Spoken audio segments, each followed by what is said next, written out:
Hello, everyone. It is Friday, the 18th of October, 2024. And like I always say on Fridays, Friday, when I'm doing a live video. I don't know why I do that. It's so immature. Anyways, I wanted to share videos. I wanted to watch them myself because these are topics that I love, that I'm obsessed with. And so GLOBEBUSTERS is talking about Rh negative blood types. I've talked about that in so many different videos. I've said that my family also has people that are negative blood types as well. And what fascinated me about that, about the fact that they can't develop antibodies and antigens like people with positive blood types.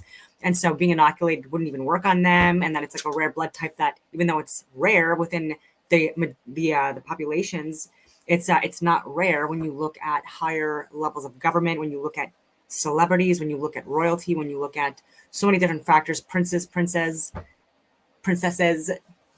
sultans, etc. And so I'll get into that. And then I wanted to share some Eric Dubay because he's very interesting. And it's Eric that's going to be talking about the blood types. Even better. But GLOBEBUSTERS, again, I love them as well.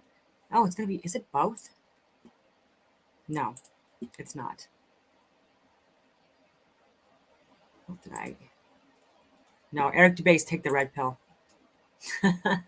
And it's GLOBEBUSTERS Rh negative. Okay, I was right the first time.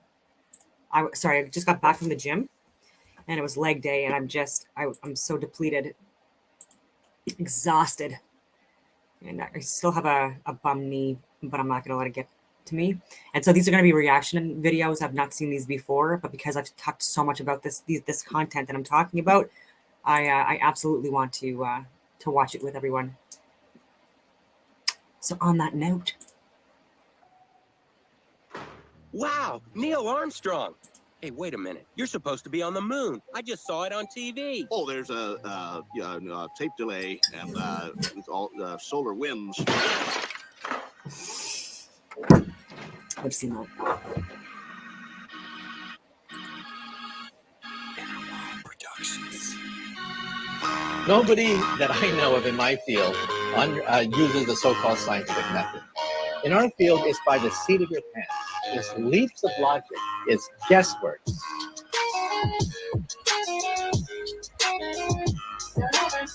I like this intro.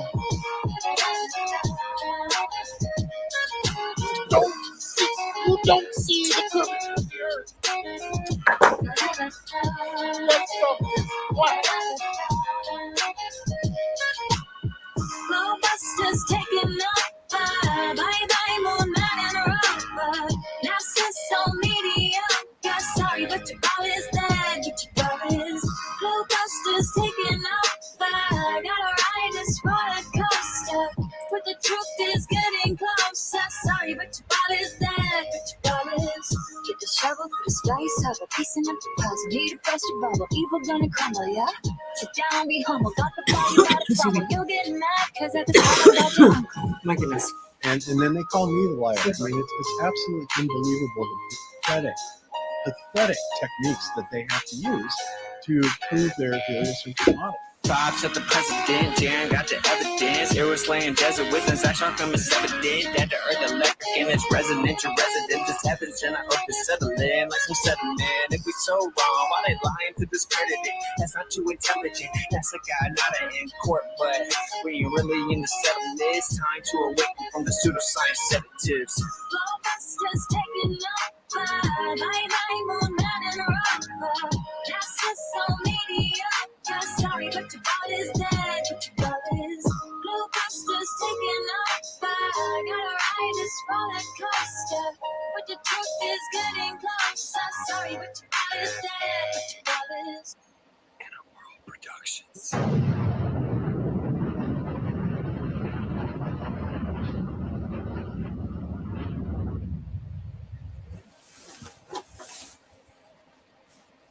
We accept the reality of the world with which we're presented.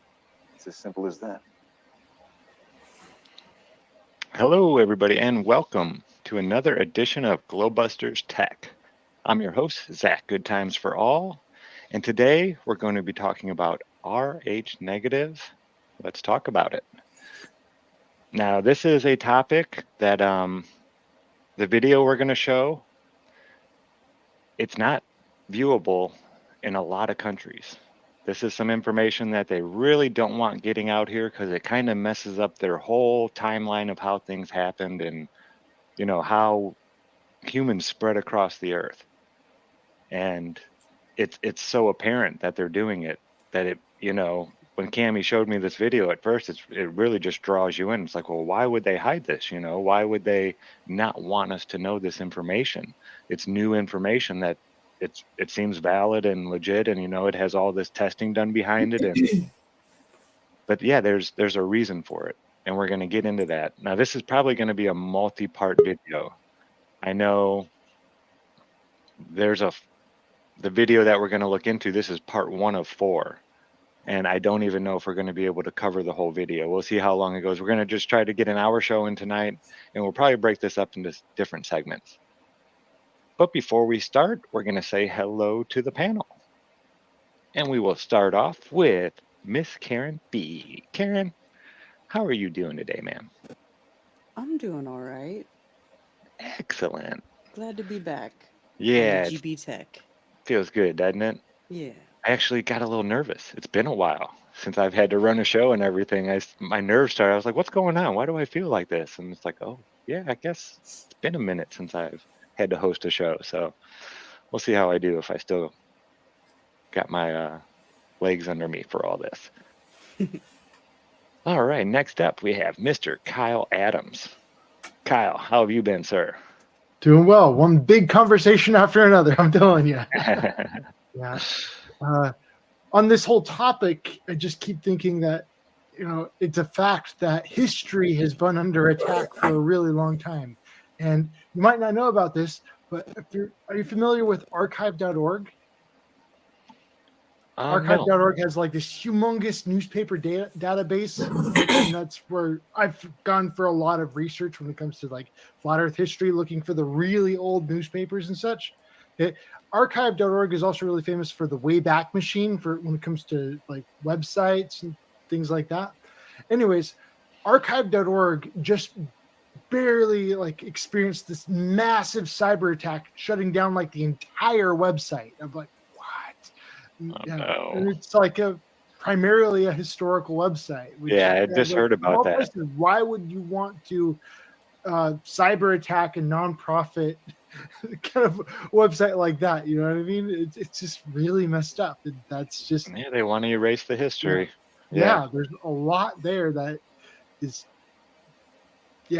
under attack. Yeah. All right. And last but definitely not least, we have Mrs. Cammie Nodell. Cammie, how are you doing this evening? I am, of course, coming. I'm doing good. It's good to be back. It has been longer than a moment.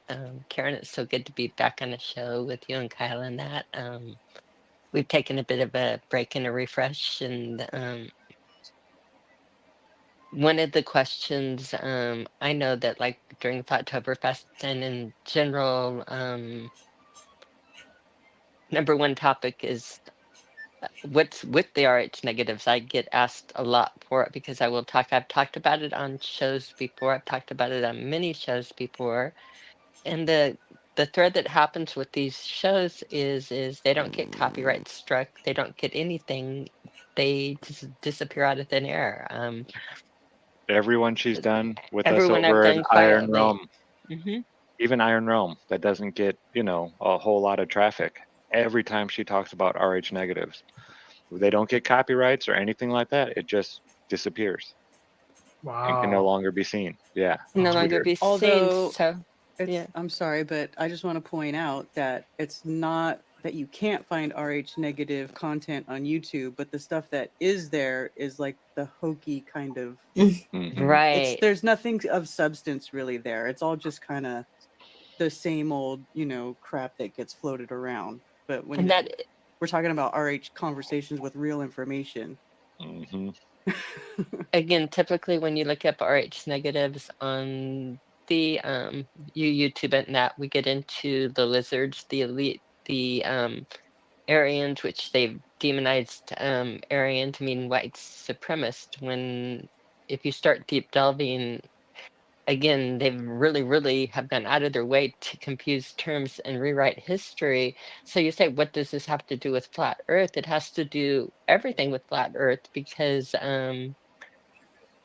when they rewrote the history, they rewrote a lot of things on it, and they have turned a lot of things very much like they've changed our beautiful flat realm as described throughout history into this flying water ball, and that no God could exist and nothing could make sense.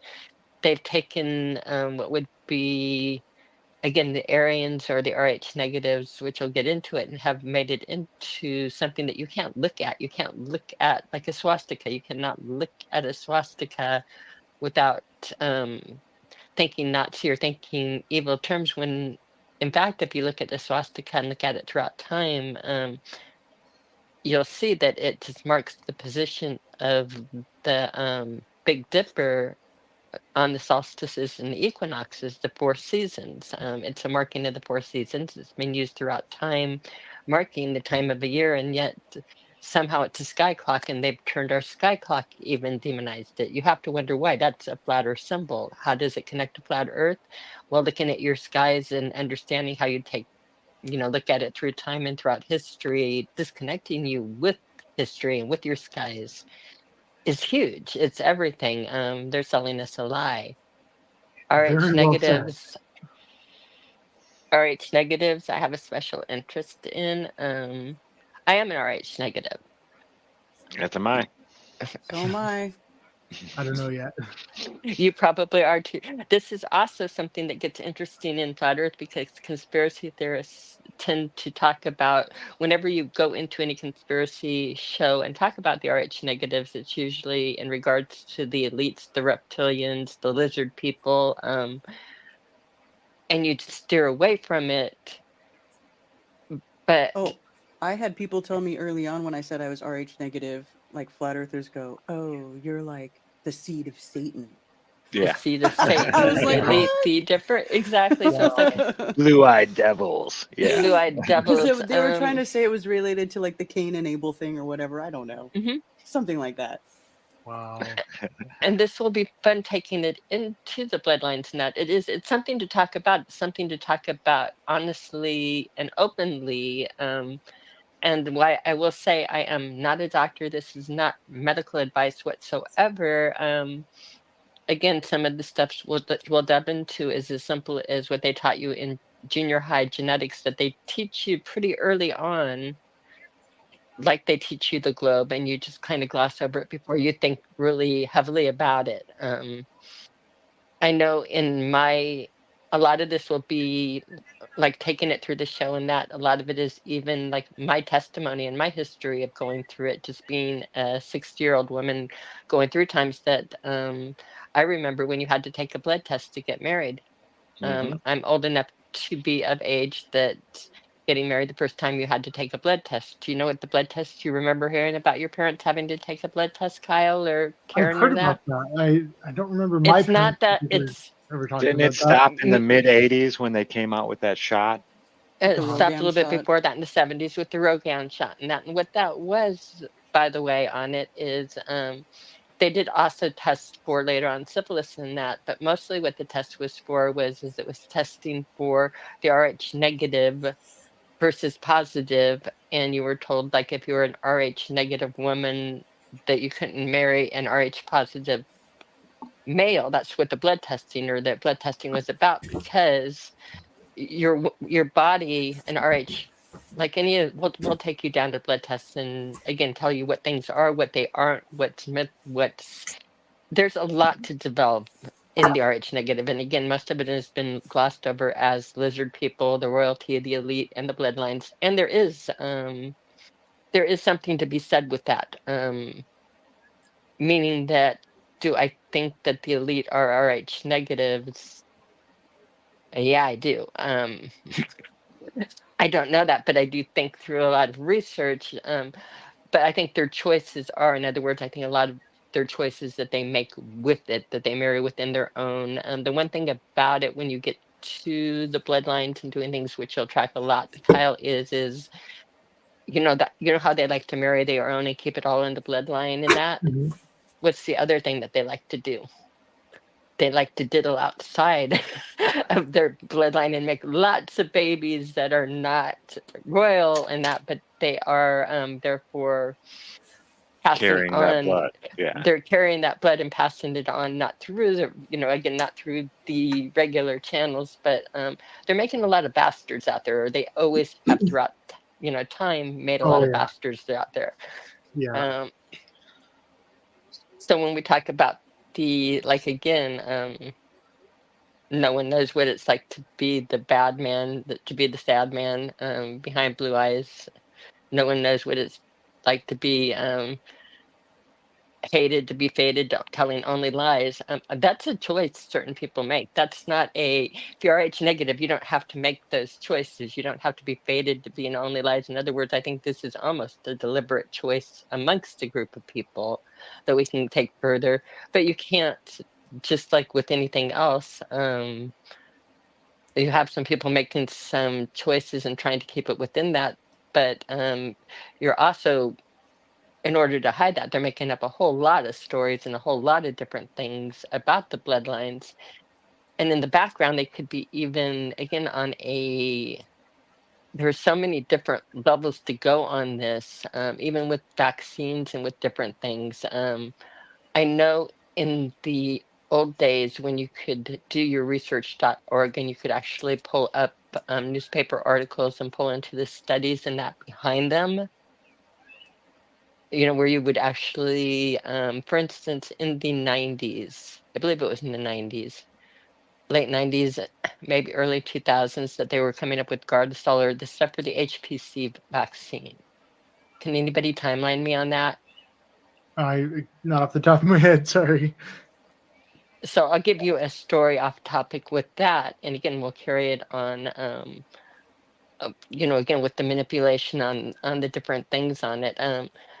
They were putting out in all of the papers worldwide on how over 25% of 14 to 17-year-old American girls had sexually transmitted diseases. And this is why it was so important to, get that HPC vaccine. And at the time I was looking at it, and had I had children not at 40, but at a normal age, all of my friends had children that were like 14 to 17. And it's like, really, 75% of these children it's like, there's not even that many sexually active kids in this group, let alone that they have sexually transmitted diseases. So I actually went into the studies on this.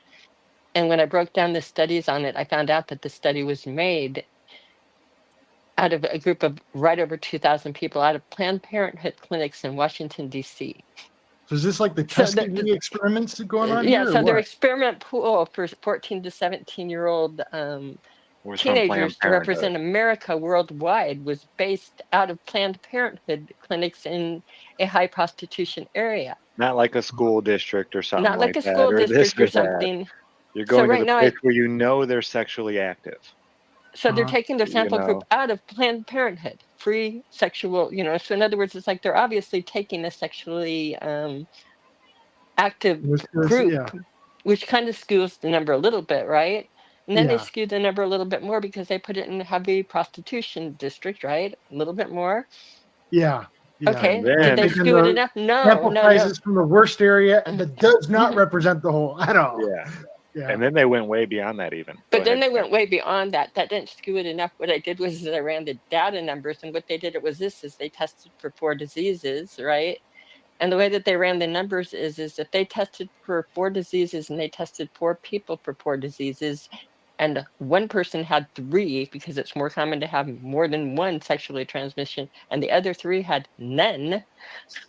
Guess what? 75% of the girls had diseases. They actually prorated it and it broke it down that way. So on the numbers, by the time it got to the news, it was that like 25% of 14 to 17-year-old American girls have sexually transmitted diseases. And this is how this was breaking down the numbers and that, not medical, but people go in and look at the actual data sets they get to selling their products and how they maneuver it. So that like really tipped me off on the numbers Yeah, a you can lot. make On anything you want. You tell a scientist, I need you to find it's some kind of data that says this, and they will.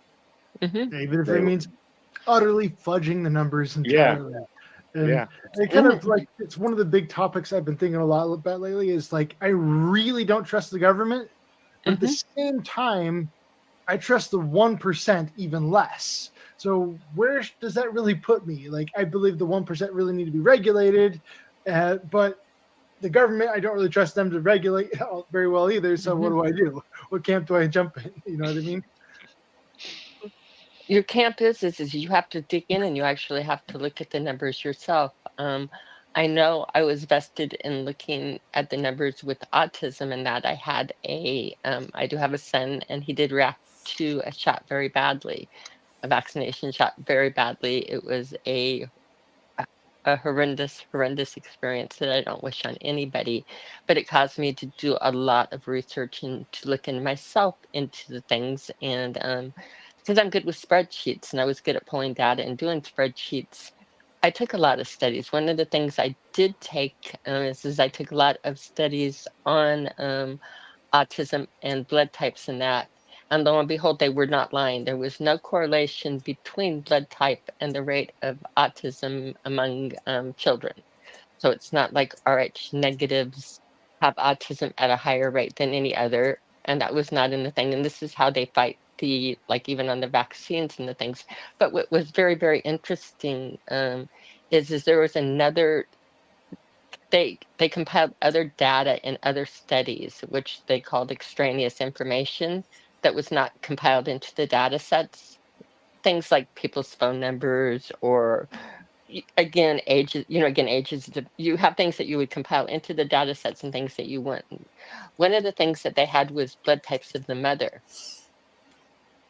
Okay, so get this, they had a blood type of the mother, but they didn't compile, they didn't do any numbers on that. So I read it, I did it on a spreadsheet, and I came up with 62% of the mothers were Rh negative. Now, when you're looking at our general population of this country, you're looking at 13 to 15% of the population is Rh negative, and worldwide, like 4%. Like it's not even in the Asian blood set. If you go into Europe and into these countries, you have 13 to 15% as far as rarities. So I did it on another set. I got 58%. I did it. I kept on going into studies where they were collecting that as data, but they weren't running it. So I actually even called on one of the studies, and they said, "Well, no, that's not one of the criteria we use on the study. We take it just the same as we take like your phone number, or we take your address, or you take how many other children you have, or that." But this was not the criteria. Like we ran what type the children were, but we did not compare like the parents' blood types. Well, Makes me wonder a find lot multiples. About, makes Pardon? me wonder a lot about MRC5, which is used in a lot of different products. But MRC5 is the aborted fetal cells that they'll put into the shot, and they just disguise the name like that with MRC5, and yeah, it's right there on the labels, and you do the deep diving, and yeah, that's exactly what it is. It's really shocking, and not enough people are really aware of that, and yet at the same time, like, we have no idea about kind of what type of blood types that those aborted fetal aborted babies had. You know what I mean? And so they're just kind of mixing that in with all kinds of people, and you don't know what that's going to do to you. So you get to thinking, well, what is a blood type? What is the mixing of it? Why are things compatible? What are blood brothers and blood sisters? What does this all mean? Why couldn't these women marry these men? What's all of this about? What does any of it have to do with lizard people and the elite? And what kind of and what the hell does any of it have to do with flat Earth? And actually, the dots all start connecting in a very, very focusing that picture. interesting way. Let you guys connect some of the dots on it. As far as the result studies on there again when I pulled them up, because to me, numbers that were when the lowest numbers were in the high 50s and your population is under 15%, that's not insignificant or an anomaly. That's statistically significant, would be how you've worked in the scientific community, Kyle. Would you call that a statistically significant number? That if you expect a population to be between 13 and 15%, and you show between like 52 and 60 some percent. So what it's saying is, it's saying, and remember those ROGAM shots, these parents now, again, you can have children. I would like wonder, are they A, targeting our children, or B, are they targeting the money because you can't test for a recessive gene? Because it does seem like again, you just wonder where these anomalies come from and why people aren't, why somebody in a room in Denver can come up with these numbers off of pulling spreadsheets. I'm nobody. I'm nobody. You have to have people looking at these and seeing them. The scientists have to see. Somebody else had to have ran it into their spreadsheet. And Yeah. I want more people to run it into their spreadsheets and look for these studies or the things out there. I think Well, or one of they the nice have, things- and they've just been told to be quiet, and you know. I've ran this one through my mind a million times as we even get into where they came from and where they're going, because this one ran through because I have a child that was injured, and like it's like, why, like how or why, and the two things that came up, and I wouldn't mind other people and their things, but my thought processes were two things. Number one, when we start doing blood types and filtering in and out, you can't test for a negative. So if they didn't know what was happening, Kyle, you couldn't test like between the father and the mother and things like that. You would not be able to test for a positive negative combination that would express itself positive, right? So they would have to, in other words, you wouldn't be able to make herd mentality. You would not be able to, vaccines are based on herd mentality, that you have to vaccinate the majority of people if they don't work, right? So if you ruled out all of the possible people that might be affected by it, you wouldn't be able to do herd. So that would be like a definite dent into them not wanting to look at it that way. But another way of looking at it is throughout history, what have they done to our firstborn? That they've, through all the biblical stories and that, they go after the firstborn, and usually they go after, with an Rh negative, they go after the firstborn because your firstborn is your strongest, and that as you have more children, you build up antibodies, your children after that are sickly. So it could also just be a chemical castration of their bastards. I mean, I'm just throwing things out there. I'm not a specialist. I'm not anything.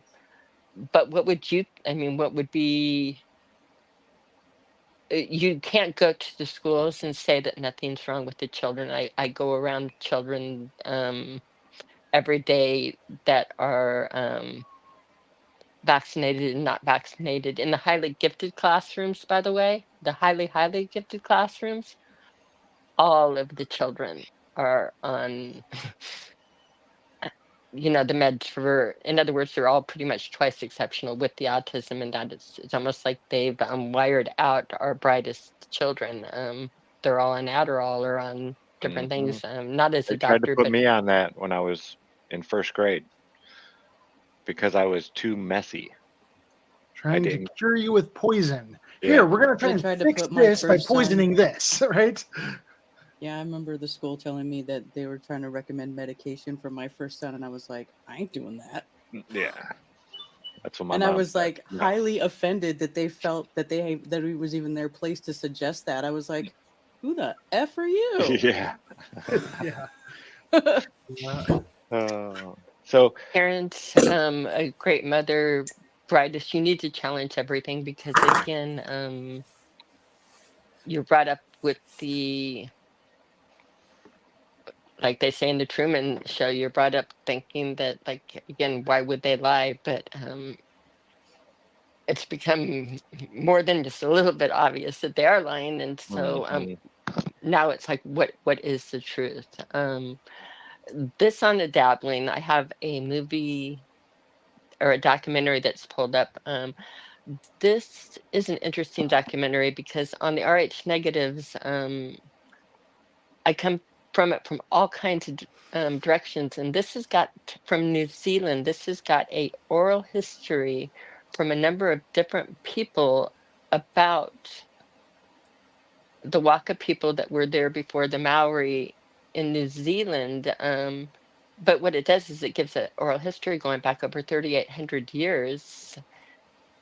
And when you take it back to their oral history going back over 3,800 years, it's also verified with some DNA, and that it takes them through all kinds of voyages through the Polynesian islands. And it also talks about again, this war that happened 3,800 years ago, where they were the Persians or the original Egyptians, is how they phrased it.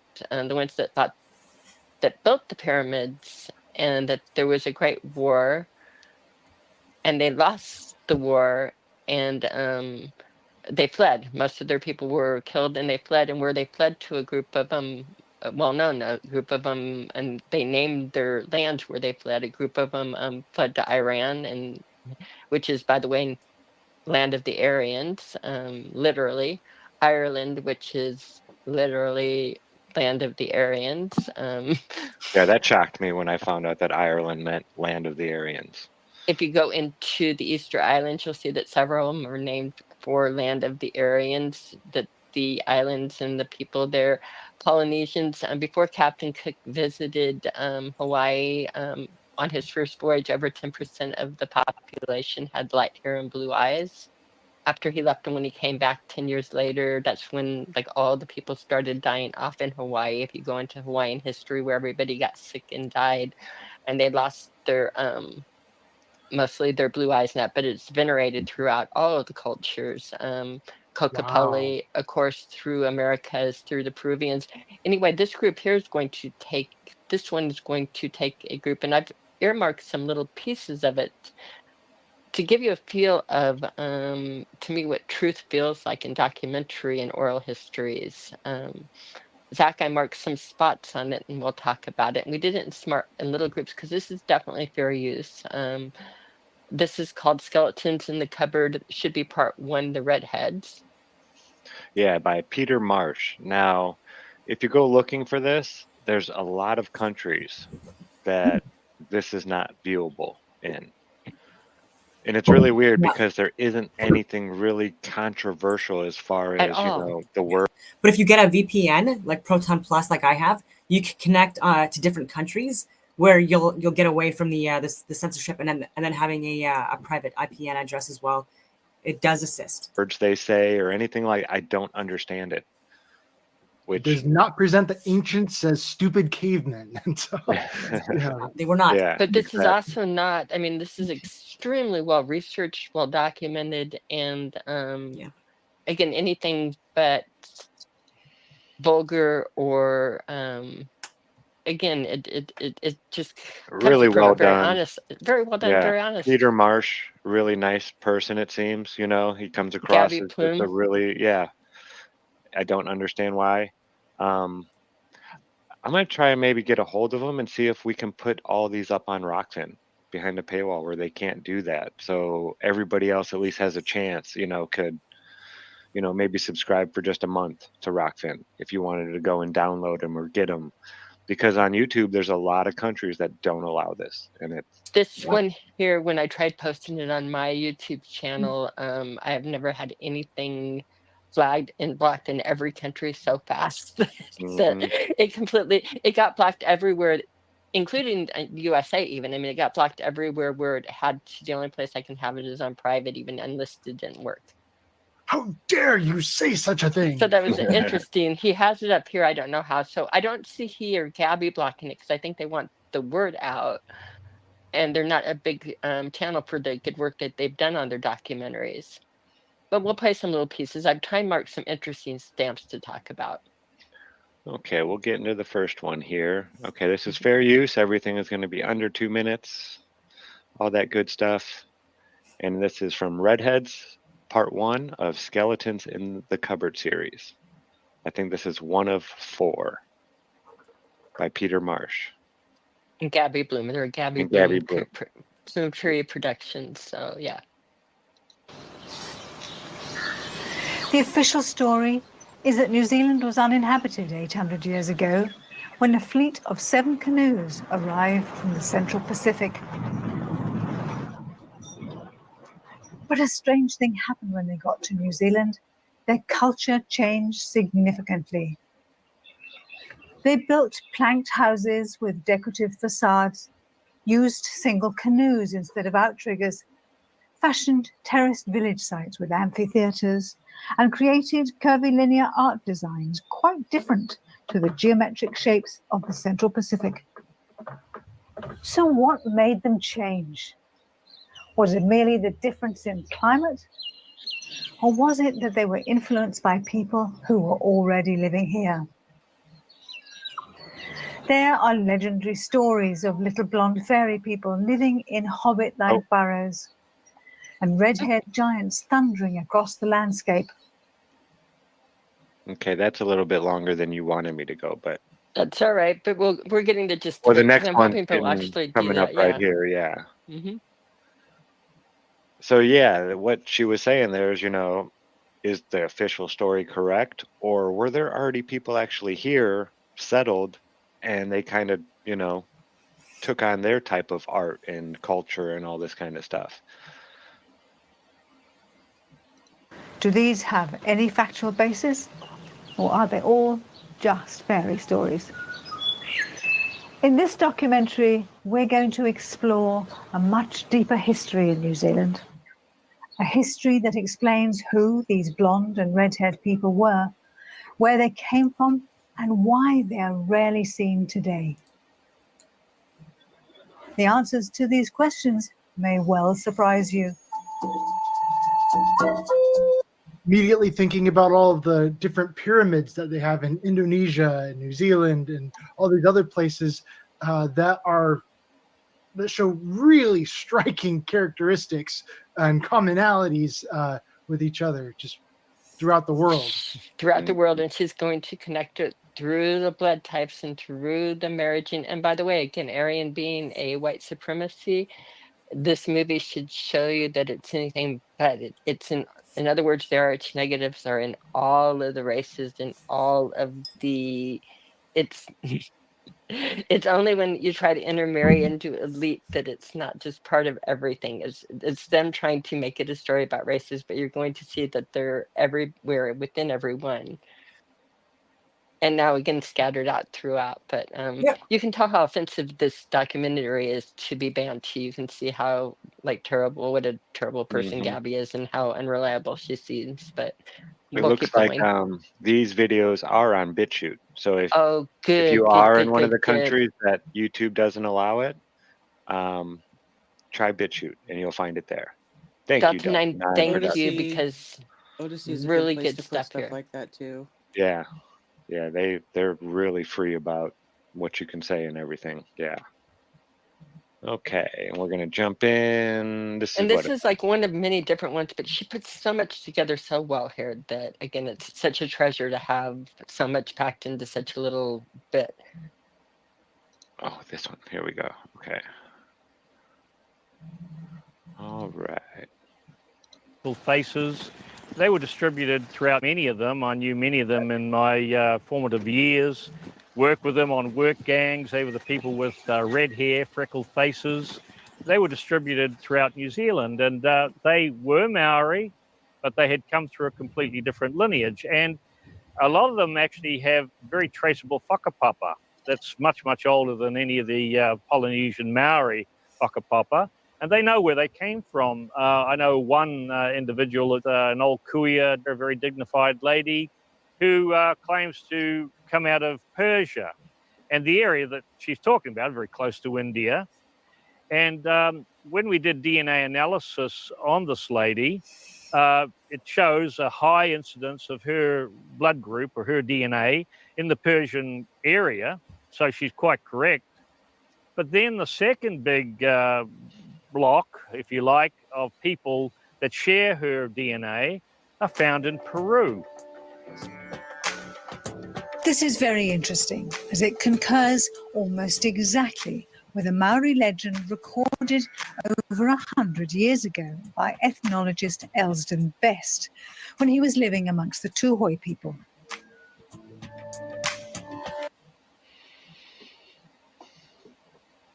Okay. I know I want to play Yeah. this right here. I This know. I is- want to play all of it, really. But right here should be marked more Maori tradition tells us. Yep, right here. Okay. The legend tells us that their ancestors in times long passed away, 165 generations or around 3,500 years ago, migrated from a hot country named India. The cause of this exodus was a disastrous war with the dark-skinned folk in which great numbers were slain. This war was recorded in the Indian epic known as the Mahabharata.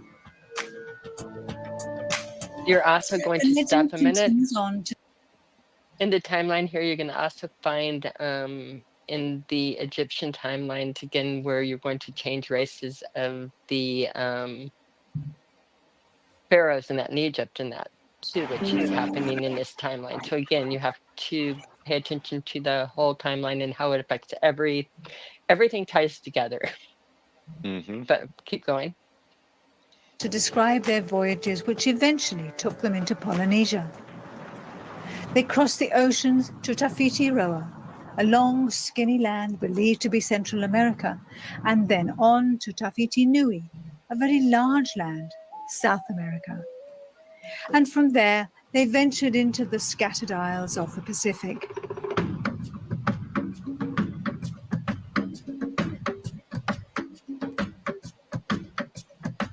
This Tuhoi story describes a very different history to the one that asserts that the Polynesians came from Taiwan, and it could even turn Pacific prehistory on its head. And that's a lot of what, it's weird because when they, discovered our history, and then people come along and find things like this with the new technologies and, just the ability to travel really long distances and test all these different people and things like that, their story starts to fall apart. And I think that's why this is so hidden. Because this isn't, talking about alien DNA or, Anunnaki, this or that, and alien blood is Rh negative or all the different stuff that you can find on YouTube. Yeah. This actually goes into DNA evidence of humans and, the stories and the histories from all these different places. And it's And a lot talks more about them compelling. losing their children after their firstborns and doing it through all the different cultures, through all of the different. Mm-hmm.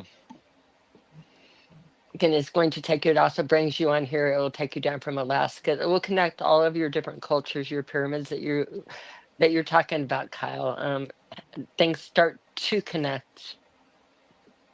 Again, when you look for the dots in there, they'll start connecting extremely well. We have a lot to do with this and a lot to do even again on what the blood types are and what they mean in scientific terms. But again, this is a great little historical view on them. And again, watching the whole documentary will fill you in a lot more on it.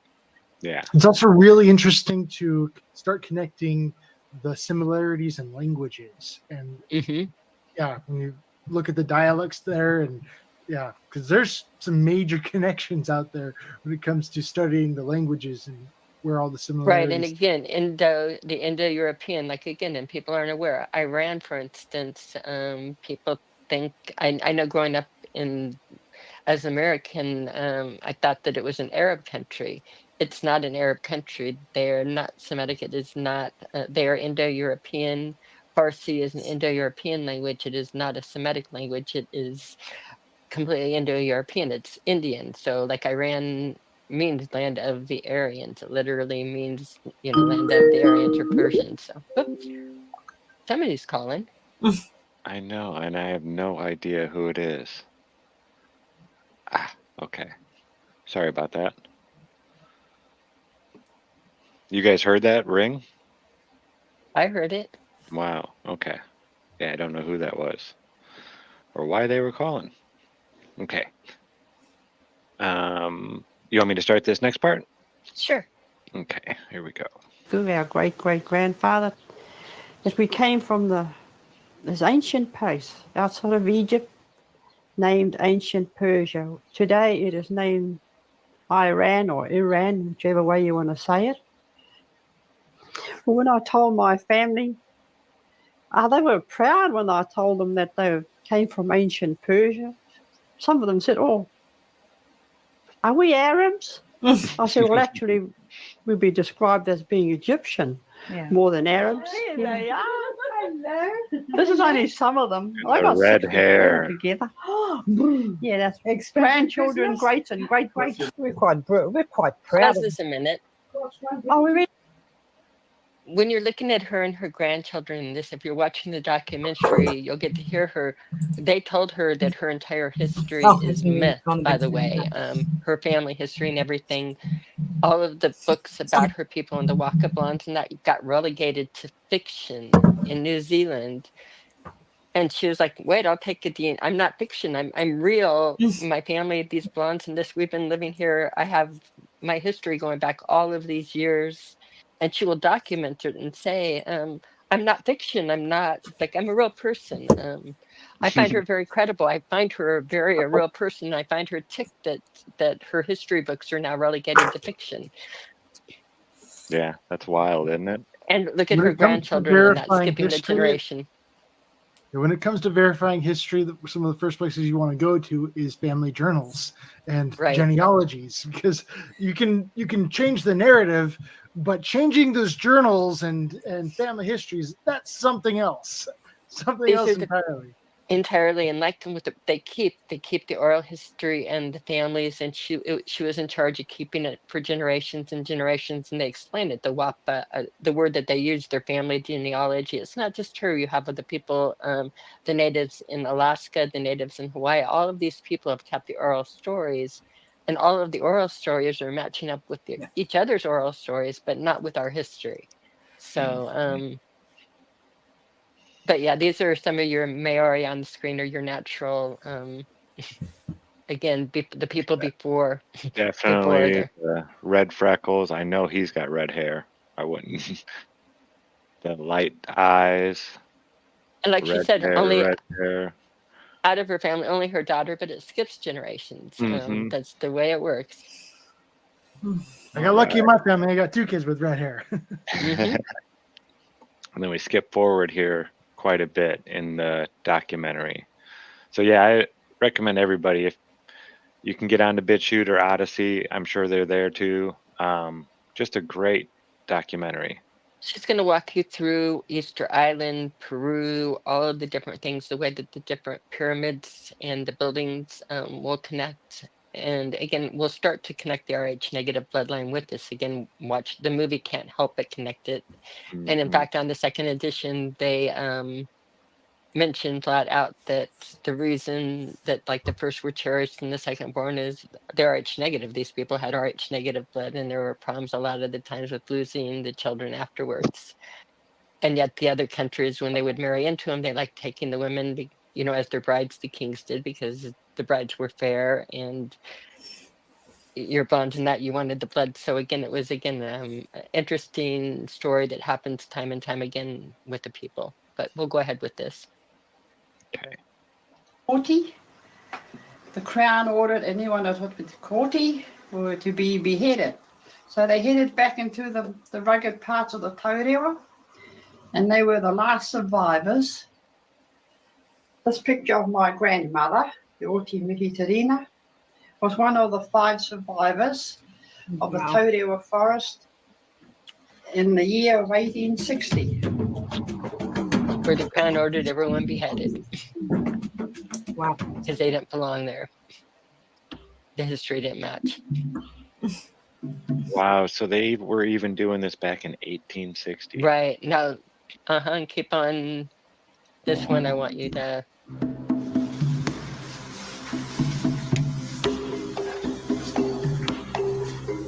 This is one of the caves that had all the skeletons of the Turi Whiteheart people stacked in. There's skulls and skeletons all around here. In 1861, Robinson's bone mill come up from only hunger and gathered them all up, paid all the workers threepence a sack to grind up as bone dust fertiliser. And they all shipped out of Tecopa here. The Armed Constabulary were there, and they counted these skulls in each sack, and they estimated at least 60,000 skeletons. 60,000 skulls and skeletons that they ground up as fertilizer. Jeez. Wow. Because according to the government, these people weren't supposed to be there. The skeletons didn't belong. They weren't part of the Maori. 60,000. Wow. We'll keep going, and they'll talk about ones that were bound. Let's keep going. I'm still just thinking about the Smithsonian here and how much like the Smithsonian, if they find something that doesn't go with the narrative, rather than publishing it everywhere, they just kind of treat it like the Ark of the Covenant in Indiana Jones. They just find a dark place somewhere and bury it away. But this again, we're talking about fertilizer, human remains, taking it. And where do we treat our dead like that? Where is our respect ever? Where That's messed up. It's like worse than just putting it in the closet there, but just utterly destroying it. This is erasing history. Fortunately, they didn't get them all. There's a couple of caves with these fellows in it. Turi Herd. The coffin's about 5 foot long, made out of New Zealand kauri.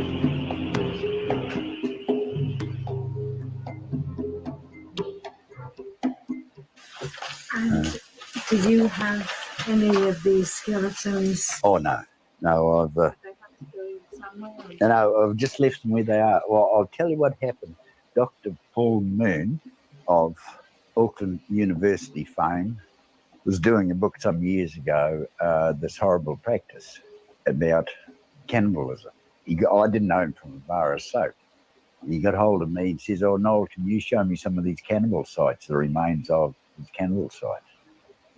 So rather than bring him up around this area here over the east coast, north of Wongrey, there's a number of sites that I knew. So I took him up to one of those. And boy, he was a great excited photograph and what have you. And then he found they weren't Maori bones. He wasn't very much interested. And the next night on New Zealand television, here he was there with his mates, gathering all the bones up, stuffing them in plastic bags. They went down the road somewhere, dug a hole and threw them in there. Well, the Maori don't treat, That's not how they. Dug a Maori hole. don't treat their threw dead 'em that way. in there. Jeez. Because they weren't supposed to be there. Right, and listen to his next statement too. I'll say it loud and clear. And so Dr. Paul Moon got the message from me, and I was very keen to get DNA and everything done on, who were these people, where'd they come from.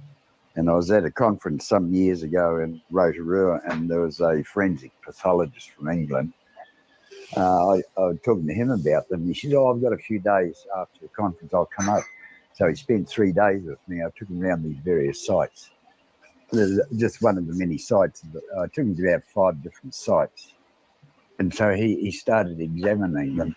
And what he was staggered was the tree panning in the skulls. And he says, "Oh, this one lived, this one died." I said, "How do you do that?" And he showed me how to put your finger in it and run your finger around. If there was a ridge, they lived, they survived. If it was just straight, they died. But you imagine laying on the ground and boring a hole in the skull. But this is an old Egyptian, Greek practice, tree panning. Small people? Jeez, oh Pete. Oh, the next part's coming right up. I'll just Yeah, I didn't think that. I wait a little didn't think I further. had that one on there, but it was I've heard interesting. about like Egyptian brain surgery kind of things like this. Right, that was interesting too. Again, this stuff all ties into on the different countries. It's not what I highlighted for this, but it's still good. But still, like the mummification thing, like that's not Mm-hmm. like a really common practice. But all of a sudden, Correct. there's some weird observations of mummification being practiced in different places throughout the world, kind of following very, very similar techniques. Right, and keep in mind that beatification in the Catholic religion, turning the stone is one sign of sainthood. So if you mummify correctly, that's how you get to be a saint. Just throwing that one out there. That's called beatification in the Catholic religion. So, yep. That's interesting. Mm-hmm. Living in Wales 3,500 years ago, this is where they originated from. This is not the only genetic information that links the fair-skinned Maori to the Celts. Even in Jean China. Dosset did a study on the redheads of Easter Island and found that their DNA was very close to the Basque and Welsh populations of ancient Europe. Well, I'm from the Basque Well, region yes. of Spain. Wow. And they Basque found these region people. of Spain. Yeah. Yeah, me You too. too, I Karen. actually have a lot of. I know. Yeah. Yeah, that's My where my great last grandmother, name. my great grandmother used to tell us we were related to the Queen of Spain. Mm-hmm. I She never probably checked was it not out. lying. I never checked it out, but yeah, I'll have to look into that. It's an That would Easter have been on the Island native. bloodline of it, yes. Mm-hmm. Wow.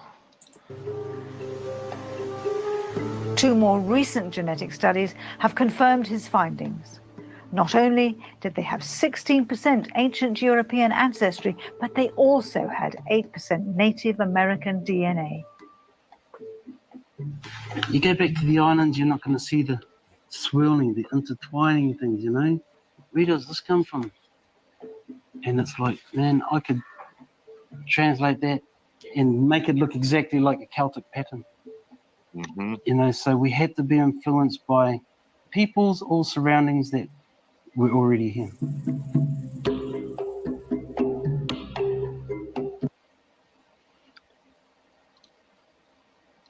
It is Yeah, very the similar art. to the Celtic artwork. Yeah, like that's Celtic amazing, isn't it? knotwork and like the Triskelion and all that stuff. Yeah, it is Mhm. very similar.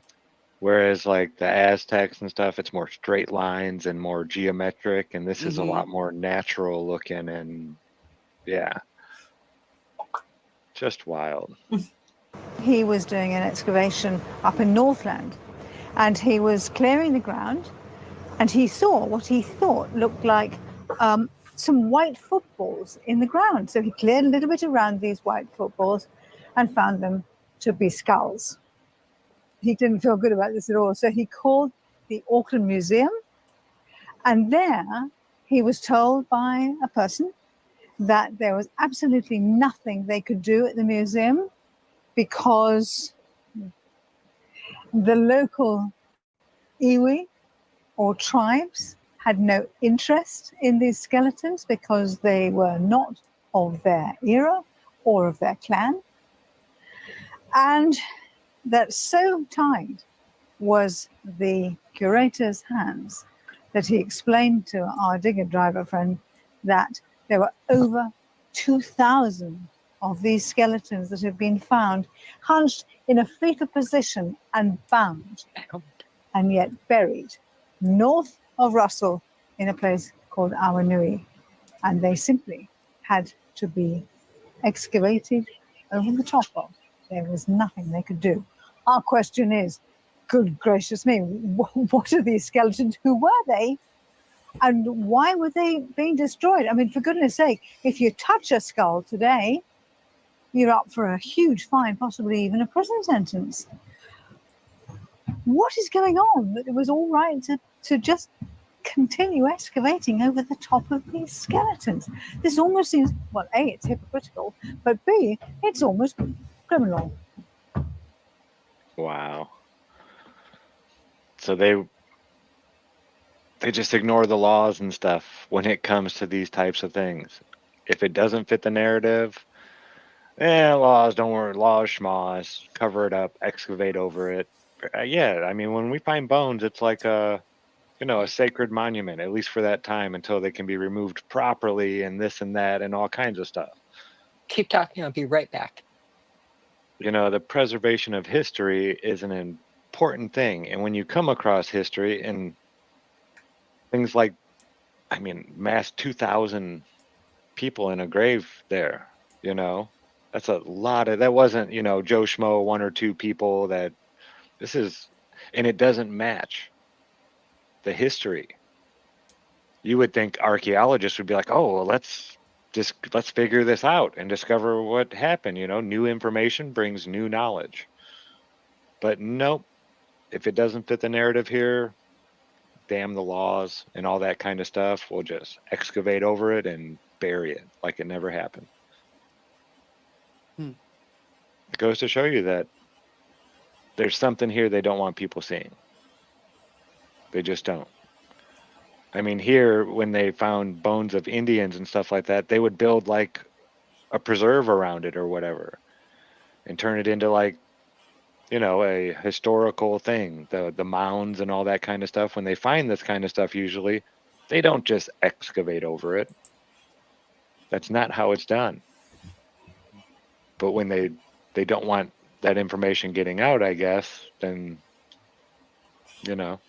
If it's an interesting inconvenient how history and It's interesting how history is treated differently in different places. Like you go to Egypt and all of a sudden, like you barely touch a pyramid and that's huge no-no. You know what I mean? You've got to get through all kinds of red tape before you touch a pyramid or something like that, right? But all of a sudden you can go to other places and that's totally fine. You know what I mean?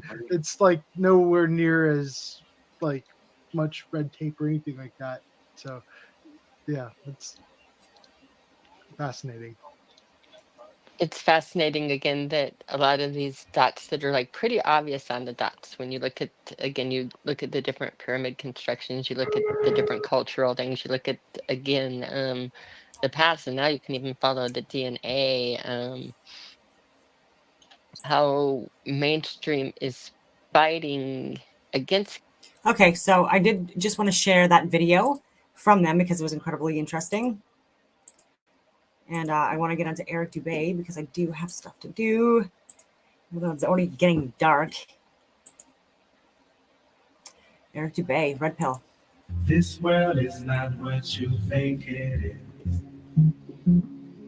This world is not what you think it is. Unfortunately, no one can be told what the Matrix is.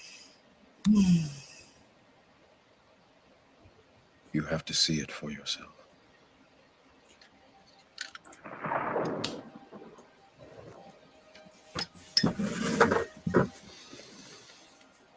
This is your last chance. After this, there is no turning back. You take the blue pill, the story ends. You wake up in your bed and believe whatever you want to believe.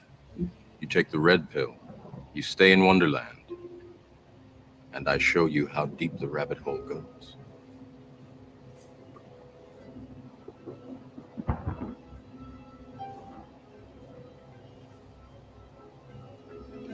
Remember, all I'm offering is the truth, nothing more. Ditto. Ditto.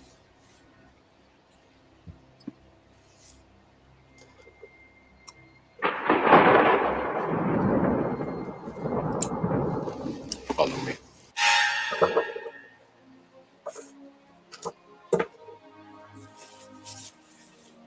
This is the construct.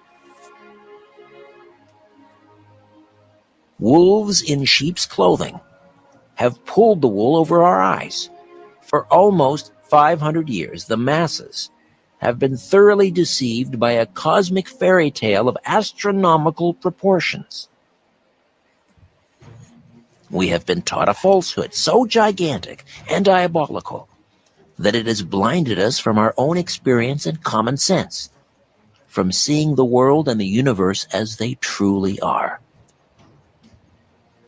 Through pseudoscience, books and programs, mass media and public education, universities and government propaganda, the world has been systematically brainwashed, slowly indoctrinated over centuries into the unquestioning belief of the greatest lie of all time. a multi-generational conspiracy has succeeded in the minds of the masses to pick up the fixed Earth, shape it into a ball, spin it in circles, and throw it around the sun. The greatest cover-up of all time, NASA and Freemasonry's biggest secret, is that we are living on a plane, not a planet. That Earth is the flat, stationary center of the universe. Eric Dubay is an American living in Thailand, where he teaches yoga and part-time while exposing the New World Order full-time. He is also the author of 4 books and president of the International Flat Earth Research Society. He joins us via Skype from his home in Thailand. Eric, welcome to the Conspiracy Show. How are you? I'm great. Thanks for having me on, Richard. Did I pronounce your last name correctly? Is it Dubay? It's Dubay. Terrific. It is, yeah. All right. My dad's a big fan of your show. He listens to every one. So, hey, Dad, I'm sure he's listening right now. Absolutely. Shout out to Dad. Thank you. Now, may I ask, is your mother still living? She is. All right. And Do you want to happy Mother's shout? Day to her as well? Exactly. Yeah. Shout There you out go. to my mom. She'll be hearing at some point. Probably not live like my dad is. All right. Now, let me reiterate again, make it very clear. I don't believe for a minute that the Earth is flat, but as I say, I'm fascinated by the theory. I'm looking forward to speaking with you. I'm not here to mock or ridicule or ambush you or shoot you down. I'm going to sit. I'm going to listen. I'm going to ask a few challenging questions. Time permitting, we may also have some callers who'd like to ask you some questions. And to quote Mr. Zimmerman, then more than likely you'll go your way and I'll go mine. But let me begin by asking you, Eric, first, the idea of a flat Earth. I mean, that was sort of the predominant theory up until, Aristotle in around 300 BC talked about the Earth being a spheroid. But how did this idea become resurrected? Bring us up to speed on sort of the modern day flat Earth society. Yeah, throughout history, all around the world, the flat, motionless Earth was a given. It was known until around 500 BC. Pythagoras was the first one to come up with the spinning ball model. And as you mentioned, Aristotle later came up with some more proofs, in quotations, for the spinning ball model. It didn't really pick up speed, though, until around 1500s when Copernicus wrote his book. And then with the Newton and Galileo, it picked up more speed, and now with NASA, you can't find anybody that believes the Earth is flat. Everyone believes that it's a spinning ball. And that word belief is pretty interesting when you look at this, because you say, I believe that we're on a flat Earth, but in fact, I see that I'm on a flat Earth, and I feel that I'm on a motionless Earth, and I see that everything in the sky revolves around me. I also see that the sun and the moon are the same size. But I've been brainwashed to believe something very different from what I see. I've been brainwashed to believe that the completely flat horizon that I always see curves at some point. I've been brainwashed to believe that the motionless Earth that I feel beneath my feet is actually spinning at 1,000 miles per hour. I've also been brainwashed to believe that the stars, sun, and moon that clearly spin overhead are actually, some of them we're spinning around, and there's this big spiral motion of planets and galaxies all spiraling, as NASA has told us. They also tell us that the sun is a big ball of burning light, and it's 400 times further away and 400 times bigger than the moon. Yet when I look out in the sky, I can see them to be both the same size. So, in fact, what we believe nowadays is based on something contrary to our common sense and experience, and actually comes from philosophers like Aristotle giving us supposed proofs of a ball Earth, and NASA, Photoshop, CGI divisions giving us fake pictures, making us believe otherwise. But if we were just given to our own devices, everybody would be a flat earther, because that's how it is. It's flat, it's motionless, everything in the sky revolves around us. And that common sense perspective actually has been experimentally proven as well, in many, many ways. My book has over 200 proofs. There's a book in the 1800s called 100 Proofs the Earth is Not a Globe. That Although that the was flat based Earth- on something called the Bedford Level Experiment. Now we're coming up on a break. What was that? The Bedford Level Experiment? Do you The recall? Bedford Level Experiment was an experiment by Samuel Rowbotham, who was another flat Earth author in the 1800s. And it was basically an experiment to test if the natural physics of water are as they appear to be, that water finds and remains level. And if that's the case, then we couldn't possibly be on a spinning ball Earth, because all the water, the oceans, the Earth would have to be curved. Yet we know that the natural physics of water is to find and remain level. So on the Bedford level there, it's just a really long canal stretch of straight water that you can do different measurements to figure out if there actually is the supposed curvature that they say there is in the Earth. They say the Earth is a 25,000 mile in circumference ball. So using spherical trigonometry, you can figure out the curvature, which figures out to 8 inches per mile when you square the mile. So the first mile is 8 inches, the second is 32 inches, 72 inches, 128 inches, 200 inches. Got it. Let me just jump in here, Eric. We're going to take a timeout. We'll come back. Eric Dubay is with us, the director, or the president rather, of the International Flat Earth Research Society. Yes, it's still out there. And we'll find out why he insists the Earth is in fact flat. Back with more of The Conspiracy Show. Don't you dare go away.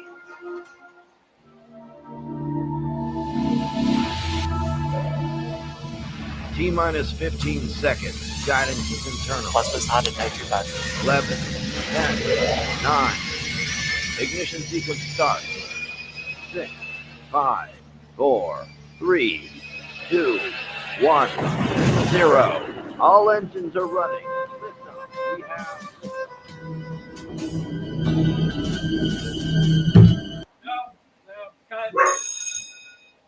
Hey, let's wait until we get into orbit before the ball comes down. Thanks.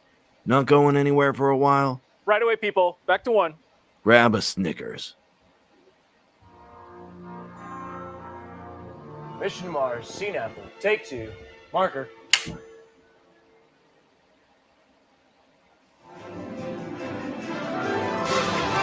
Where there's smoke, there's The Conspiracy Show with Richard Serrett. Welcome back. We have a real humdinger of an hour here. Eric Dubay is with us, joining us via Skype from his home in Thailand.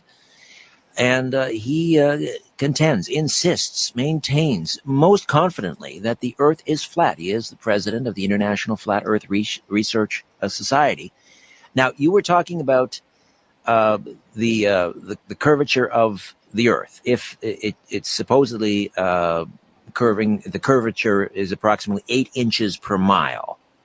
So if it was just 8 inches per mile, it would be a downward straight slope. So you have to use spherical trigonometry. So it's actually 8 inches per mile when you square the mile after that. So there's an exponential drop over time. And you're able to measure, for instance, the Bedford experiment you were talking about was over 6 miles. The Earth should drop 16 feet. So you should be able to measure that. And it's never been measured, whether using telescopes, binoculars, flags, lasers. They've done many tests over the ages, and there's never been even the slightest bit of curvature, not even a little bit. So even if the Earth was a ball, but they got the figure wrong and the circumference was actually much, much bigger, you'd be able to measure some curvature. But there's never been any curvature measured whatsoever. All right. What is, if the Earth is flat, we can't show people visuals, but give us a mental picture. What does this plate look like that we're all riding around on, or standing on, rather? It's stationary. Sure. But what does it look like, this plate? The azimuthal equidistant projection map that the USGS actually uses is the flat Earth map. The UN logo is another example of it. The UN logo is actually a flat Earth map divided into 33 Masonic sections, by the way. But you can just type in flat Earth map on Google, and it's a disc shape. The North Pole is in the center. All the continents go out from there. And Antarctica, instead of being a ice continent on the bottom of the globe, actually surrounds us 360 degrees. And how far that ice goes outwards is unknown at this point. So it's a cover-up. That's what the Antarctic Treaty is all about. That's why you can't independently explore Antarctica. And when people like Jarl Anderhoy try to go down there, they get turned away at gunpoint and put in prison. So there's a big cover-up there in Antarctica as well. I don't know how far the ice goes, whether there's an edge, a barrier, a dome, or infinite plane. But what we do know is that the Earth and the water is completely flat, for as far as we can see and as far as we've measured. And the horizon is completely flat, as far up as we go. All amateur rockets and all amateur balloons sent up over 20 miles, as high as they can go. The horizon is flat all the way around, and it rises to the camera all the way up, rises to the level of the camera. Now, this is totally impossible on a ball. No matter how big the ball was, as you rise up, you have to look down to see the curvature, look down to see the horizon. But what actually happens if you go up in a hot air balloon, the horizon rises right on up with you the whole way up, just keeps on coming up at eye level as high as you're going to go. That's just impossible on a ball. If you think about it, if you're on a ball and you're in a hot air balloon or an airplane, you should not be able to see out your window, straight out your window, the horizon. You should have to look down, further and further down, the higher you ascend to be able to see that horizon. But you'll never look down to the horizon on the Earth. It will always rise up to your level. So that's the horizon proof. There's many other proofs we can get into if you'd like to. Yeah, I don't quite frankly have an answer for that one. I hadn't thought about that, the idea of being in a hot air balloon and having to look down, but being able to look straight ahead and see the horizon. Interesting. However, let me ask you about what has been regarded as one of the strangest objects in the heavens, and that is the moon.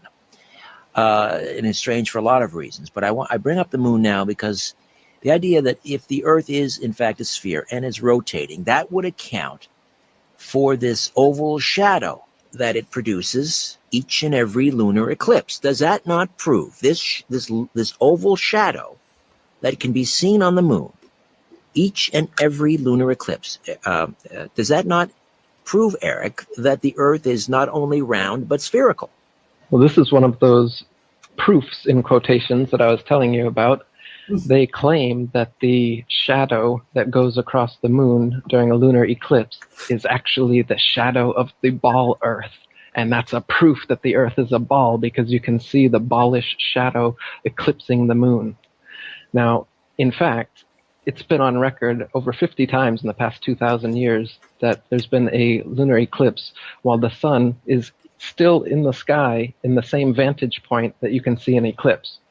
Now, this makes their theory impossible because their theory maintains that the sun would be behind the ball Earth and the moon would be in a 180-degree syzygy, so they would be in a straight line. And that's the only way that you could get the ball Earth shadow on the moon from the sun, is if the sun was lighting it from behind. But, as I said, the sun is in the sky many times while these eclipses are happening. You can clearly see them both. So the angle is not there. It's absolutely impossible that what we're seeing is the shadow of the Earth. And in fact, if you look at ancient astrology, ancient astronomy, you'll find that what does eclipse the moon is called Rahu, R-A-H-U, or the black sun. It's a third celestial body that they don't tell us about that is the same size as the sun and the moon that eclipses them. It's a dark body. And that's what causes eclipses, not the Earth's shadow. Are you referring to, when you mentioned this third celestial body, what some have called Nibiru or Planet X? Interesting. I haven't thought of that idea, whether they go together at all. I haven't looked too deeply into the Planet X Nibiru thing because it's all based on this spinning ball Earth cosmology, and this just seems like, Zecharia Sitchin, his Masonic work on it, all puts me off the wrong way. It looks like more NASA-style science fiction. So okay. I haven't looked too much into the Planet X Nibiru thing, but I suppose very well could be some sort of crossover in the mythologies.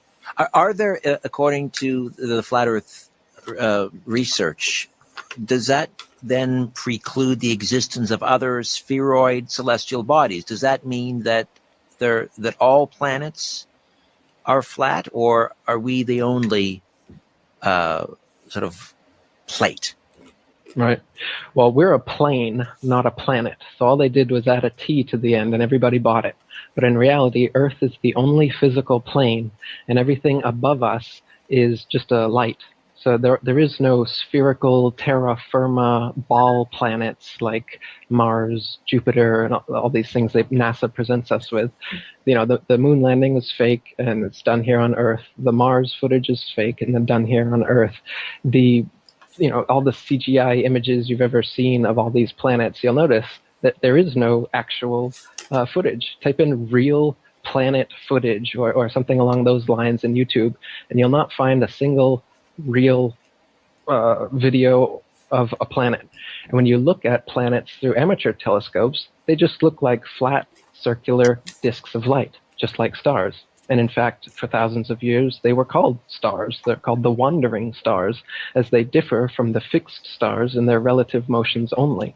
The fixed stars stay completely fixed together in their constellations day after day, year after year, millennia after millennia, which is another proof that we're not on a spinning ball going all around the galaxy like they tell us, because Polaris, the North Pole star, stays exactly where it is, right above us, and all the other stars rotate in a dome-like planetarium shape eastward in a 24-hour cycle all around us. And the wandering stars, so-called, because they kind of wander their own unique paths, they're still in a general motion. They do a kind of a spirograph pattern around the sun. So no, the sun, the moon, the stars, and the wandering stars that are now called planets are just lights. And they light up the night sky. They give us calendrical time. They divide not only the night from the day, but the years and the months, etc. The word month comes from moon month, and it's the cycle is the same, the female cycle as well. So there's a lot of parallels between, as above, so below. That's where astrology comes from as well. When you propagate the spinning ball Earth model, then suddenly astrology, which was an ancient science of consciousness known to our ancestors, suddenly becomes like some stupid superstition, because how could the position of the stars over us have any significance? But if we are the only plane in existence and everything in the heavens truly does revolve around us, then that denotes a special importance to not only Earth, but to humans, the most intelligent of the intelligent designers' designs.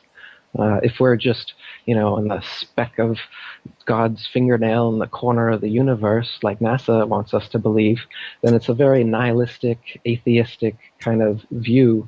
That part I agree. That part I agree, and I take a lot of flack. We talk a lot about UFOs in this program and extraterrestrials, and I don't subscribe to that theory. I think we are unique in the universe. I think this UFO ET phenomenon that we're talking about, interdimensional entities here. I think we are in a sweet spot in the universe, and I think we are alone. This universe was created for us. However, let me go back to some of these other, you call them proofs, and obviously you've heard all of these before, but I'll throw them out to you and you can handle them as you will. And that is, of course, the old ships in the horizon argument, that you go down to the beach and you do not see as ships approaching, they don't just appear out of the horizon like they would if the world was in flat.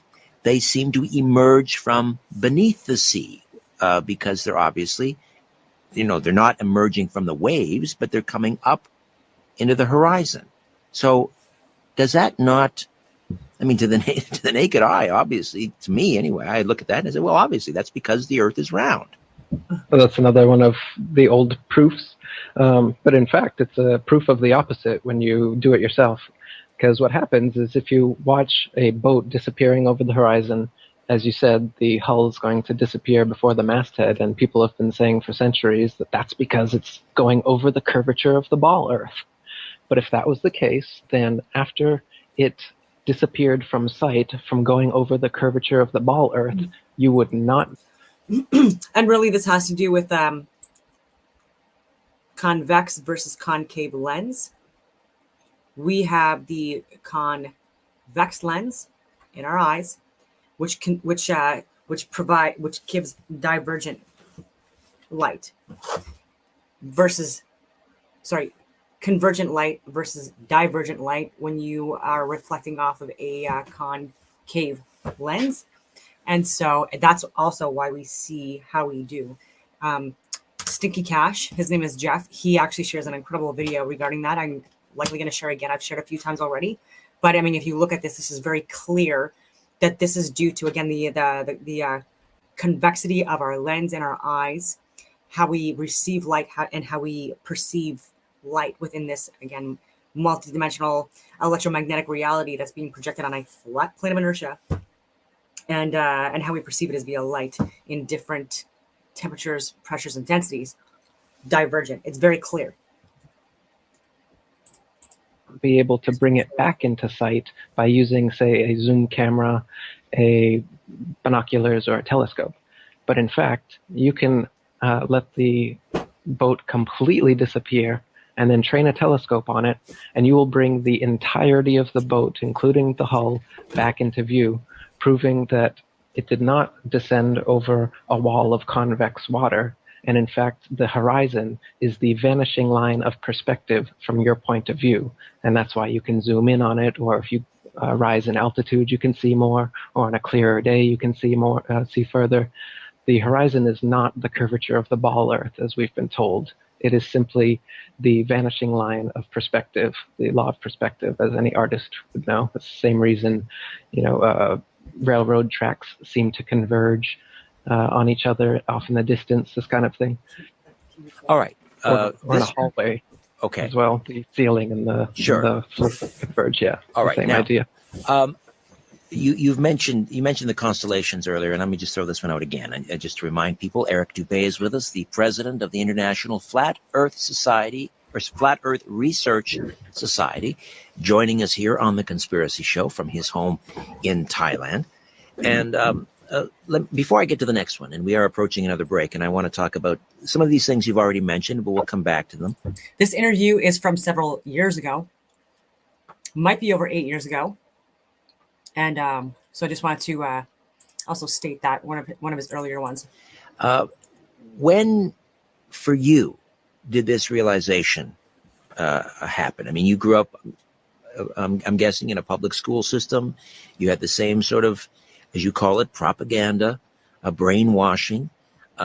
What was the aha moment for Eric Dubay that the Earth was flat? It took years of researching before I finally said, yep, it's for sure. Because what it's like when you're researching the flat Earth, it's like you've got your hands out, you got the ball Earth in one hand, you got the flat Earth in the other hand, and you think that there's a lot of proof for the ball and not so much proof for the flat Earth.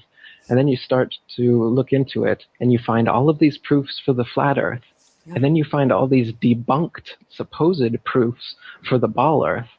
And then your ball Earth hand just starts getting weighted down with lies, and your flat Earth hand just rises up until you realize that we've been completely lied to, and the Earth is in fact flat.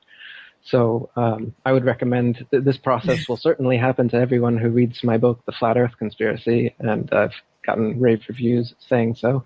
And also, you can check out all the 1800s flat Earth material. That's where my main aha moment came from. Was reading Robotham's books, Carpenter's books, like we talked about, 100 Proofs the Earth's Not a Globe. This one called Zetetic Cosmogony and Zetetic Astronomy. These are both good ones. If you come to my International Flat Earth Research Society, it's ifers.boards.net, IFERS. I've got all those books there and many other materials that you can look through. How many members do you have? How many members do you have at the International Flat Earth Research Society?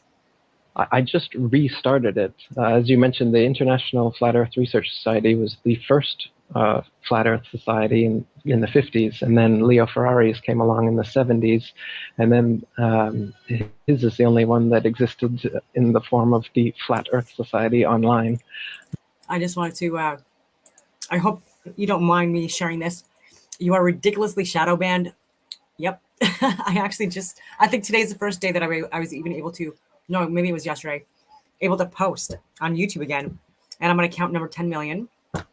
So that's why for Rumble, my user handle is Dawn189, DAWN189.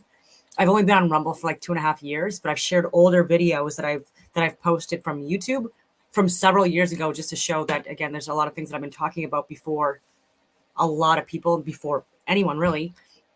And I think I'm shadow banned because I share the closest version of reality that there is out there.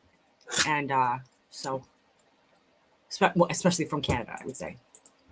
And so I just restarted the International Flat Earth Research Society just a few months ago. So we've got about 500 members and about 800 guests visiting every day at the moment. But Any scientists, astronomers that are part of your organization?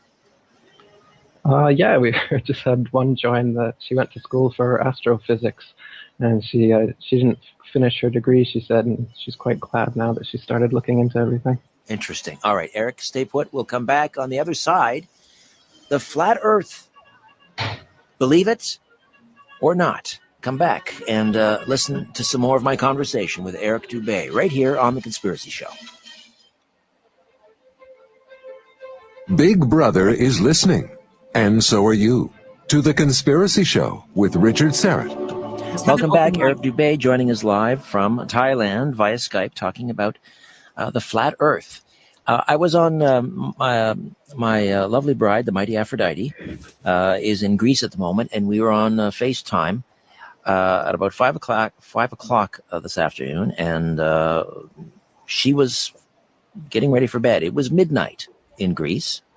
So we have. So this I perceive to be the yin and yang symbol. You've got the 6 and the 9 for symbology. You've got the illumination and the well, I mean, illumination of both, but one that's dark and light, the sun and the moon. And so even with this, I believe that it's been like within all different cultures, religions, traditions, scriptures, hieroglyphs, petroglyphs, you name it.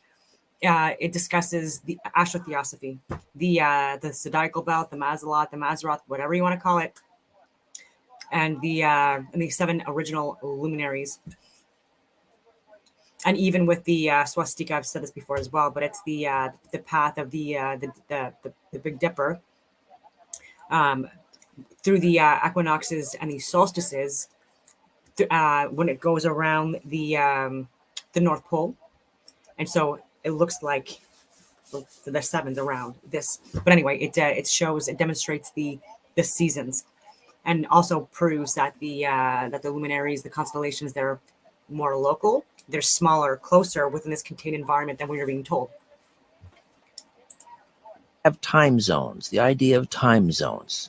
Do not Eric, the existence of time zones. How can we have time zones if the Earth is flat? I mean, we should all be seeing the sun. I mean, if the Earth is not rotating on its own axis, then we should all be experiencing, the same daylight at the same time, shouldn't we? The sun is not 93 million miles away, as we're told, nor is the Earth a ball spinning around it. In fact, the Earth is a flat plane, and the sun is a disk that spins over and around the Earth in circles every day. Same with the moon. If you can imagine the yin-yang sign, the Chinese yin-yang symbol is actually a symbol representing the sun and the moon's path over the flat Earth. So imagine the yin-yang spiraling in a circle. The sun, you can't see the sun all over the Earth from every point at all times. And time zones. My dog's here. I just want to show an image. I've shared this before on all social media platforms, also on Rumble, but I just wanted to give a visual representation just so people can see it, because there's not really like good frames of reference out there for any of this stuff, because it's heavily censored, redacted, archived, removed. So here we go. The solstices and the equinoxes. And this is like a screen capture during these periods of where the Big Dipper is in the sky. During those moments.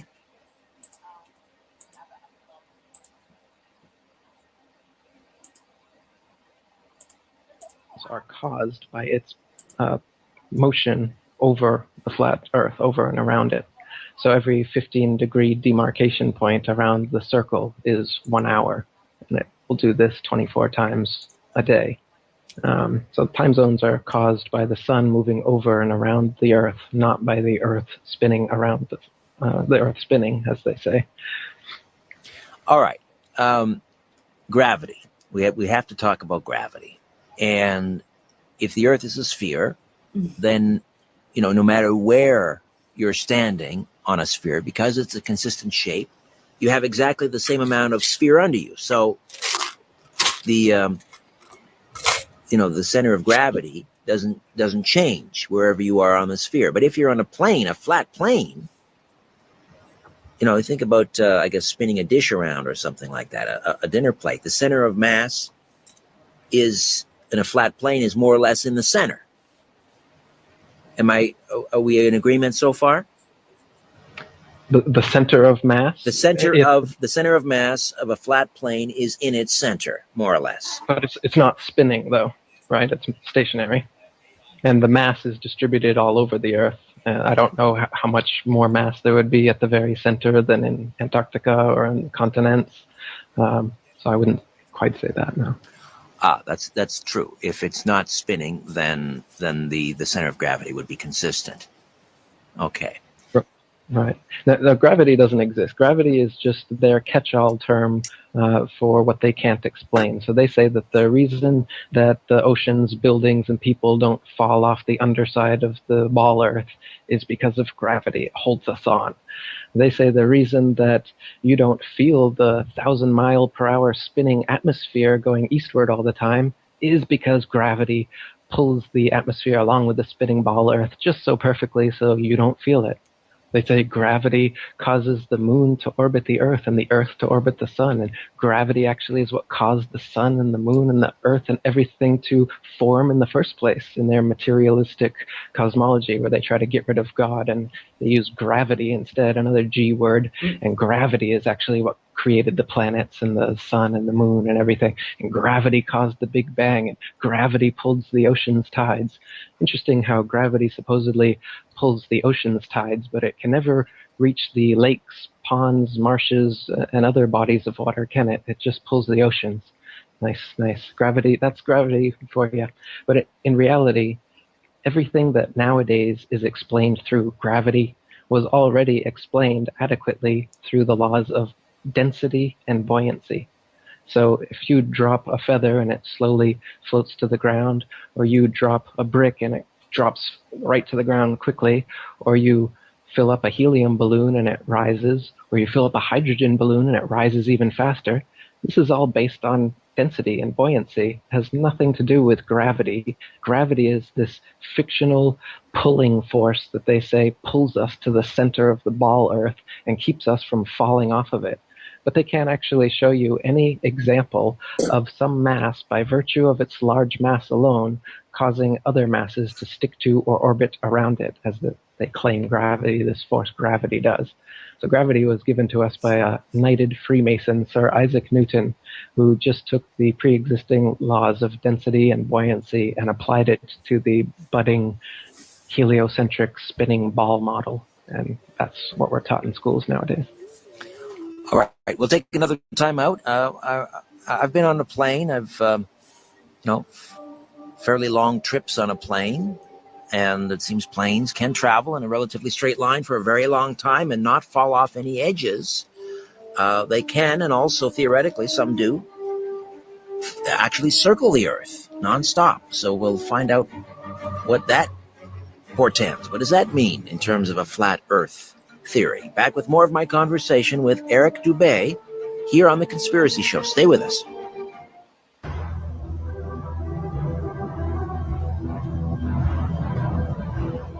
In a democracy, we elect officials so we can sleep at night. So why are you up? All right, we are back. Our last segment with Eric Dubay, president of the International Flat Earth Research Society, joining us live on the line from his home in Thailand, or I should say via Skype, here on The Conspiracy Show. Now, people may remember, it's long gone now, but the Concorde, the superjet, and this was a phenomenal aircraft. This thing, its top cruising altitude was something like 60,000 feet. That's about 11 miles high. And I mean, I've seen pictures taken from the Concorde. I'd like to know how you respond. I mean, when you see pictures taken from the Concorde, 11 miles up, you can clearly see the curvature of the Earth, Eric. Are those photos faked, or how do you respond to that? Well, the fact that you see the horizon out your window at 60,000 feet at eye level, as I said, already tells you that the horizon is flat. It couldn't possibly be curved and still be out your window at 60,000 feet because you're above it. No matter how big the ball is, they say it's 25,000 miles in circumference. Imagine it was 25 million miles in circumference. If you're 60,000 feet above it and you look straight out your window, you should be looking off into outer space, shouldn't you? But you won't. You'll be looking straight at the horizon. And if you see that the horizon warps a little bit, it's because of the curve in the window. There's a curve in every commercial airplane window. Or the wide-angle fisheye lens, like in the Red Bull dive. You'll notice they used on the outside cameras for that Red Bull dive, Felix Baumgartner did, the outside cameras are fisheye lenses. And so the supposed curvature of the Earth starts right from the base of the Earth all the way up to 128,000 feet. The curve remains the same because it's not the curve of the Earth, it's just the curve of the camera. So when you're seeing, and as I mentioned, there's amateur rockets and balloons that have been sent up over 20 miles, so much higher than the Concorde, and it's still completely flat all the way around and rises to eye level. When we look over the nearly 60 years of manned missions to space, and we begin with people like Yuri Gagarin from the USSR back in 1961, and again in 61 we had German Titov, and of course we had the Americans, Alan Shepard and Gus Grissom and John Glenn, in around the same time. This space race between the Americans and their enemy, the Soviets. If the Earth was flat, why wouldn't the Americans' enemies blow the whistle? Why would they maintain this conspiracy? Well, first of all, Russia and America or any other statist nation are not enemies at the highest levels. They're all friends and they're all Freemasons, and usually members of other secretive organizations as well. So the idea that America and Russia are enemies is just like the idea that Macho Man Randy Savage and Hulk Hogan are enemies, but in reality we know that's fake.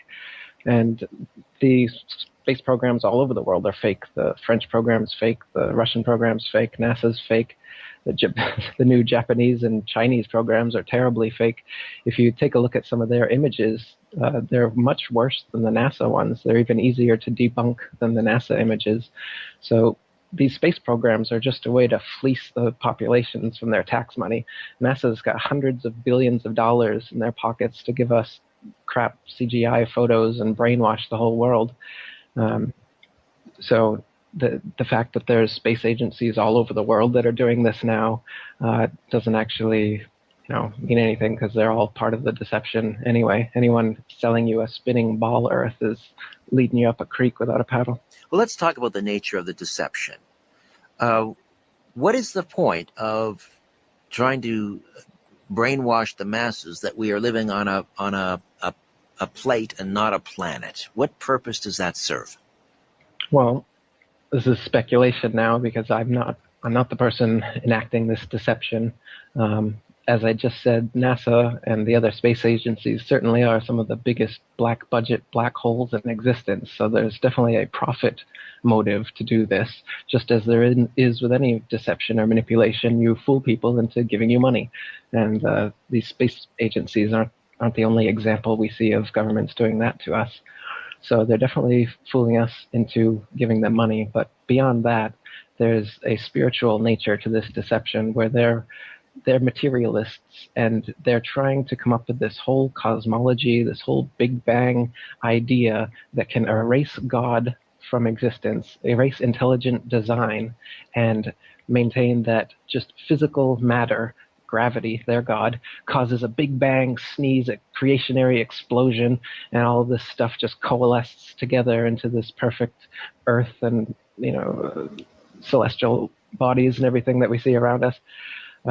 to me, I don't know what you think, Richard, it's pretty obvious that we're in an intelligently designed system here. I agree can't with possibly... you 100%. I agree with you, but I don't see how it follows that if you allow for the existence of spheroids in the universe, that takes God out of the equation. God could just as easily, in fact, there was an interesting book written a number of years ago called Who Built the Moon? And I had the co-authors on the program, and they talked about what a remarkable heavenly body the moon is. And the suggestion was that it was built, it was designed, because without it, there would be no, if the Earth or the moon and the Earth were in exactly the distance that they are apart, there would not be intelligent life on Earth. So it's as if the moon was designed. And they went off on a theory about perhaps it was time travelers and so forth. But I mean, it was designed, yes, it was, by God, as the universe was. Why can we not have God and spheroids at the same time?